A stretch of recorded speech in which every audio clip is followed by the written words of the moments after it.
Walking down the streets of Guadalajara, sipping on an agua fresca.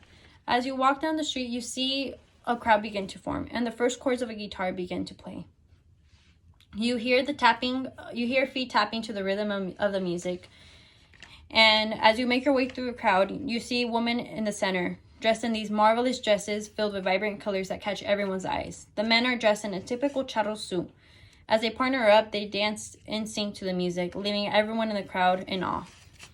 Today, I will be talking about the significance of baile folclórico within Mexican culture. The main points I want to speak on is the history behind baile folclórico, as well as the amazing teachers and how folclórico dances vary from region to region in Mexico. Let's start off with the history of baile folclórico. In the turn of the 20th century, Mexico was going through the Mexican Revolution that occurred in 1910. This brought a wave of nationalistic movements to the country. And as stated by Knight in 1990, he states, "Muralists, musicians, architects, writers highlighted the peasantry and indigenous population as a source of authentic Mexican identity. This was done to bring indigenous and regional folk dances to national importance. Additionally, with the Secretary of Public Education, it began to sponsor many traditional dances, along with the Cultural Missions Group. They both wanted to create a society to collect and record folk dances in order to conserve them before they disappeared. And as stated by Quiros in 2000, they wanted to implement these into state schools in order to preserve them so they would not be forgotten. Since it was funded by public schools, it began to have a friendly competition between state schools and also to a national level, even opening up schools specifically for baile folclórico.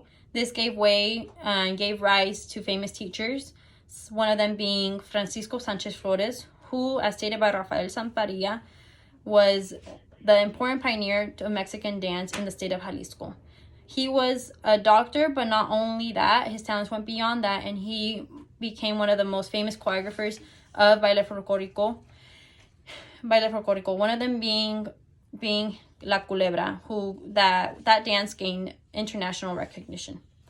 Along with him, Maria del Refugio Garcia Barbilla, also known as Miss Cuca, was one of the famous teachers in Jalisco as well. She taught folclórico for more than 40 years, and she wanted to preserve the art and protect it in order to keep the traditional Jalisciense in dance. As quoted by Rafael Sanparilla, at the Beatriz Hernandez boarding school where she taught, she had a marvelous group of girls that she trained in dance and won in all national competitions. So along with folclórico being recognized by its amazing teachers, each region in Mexico has its distinct style of fashion to incorporate the variety of cultures in these regions. For example, in the state of Jalisco, the women wear a typical charro design.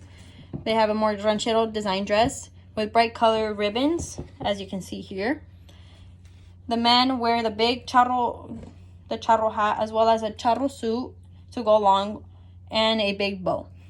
Normally in Jalisco, folclóricos are danced to mariachi, and the style of dance are mostly jarabes, which is a more flirtatious courtship type of dance.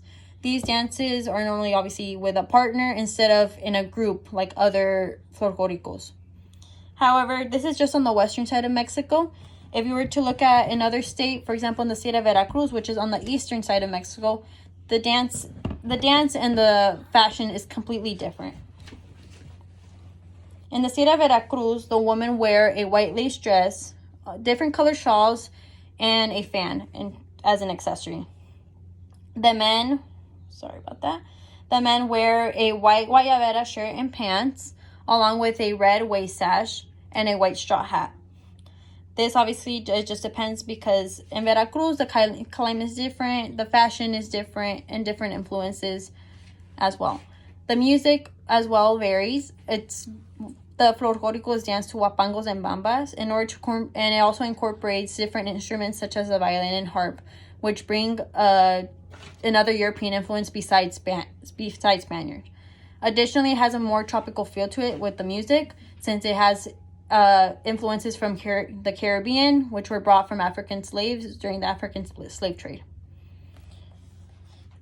Okay, so then all of these all of these points from the history, the teachers,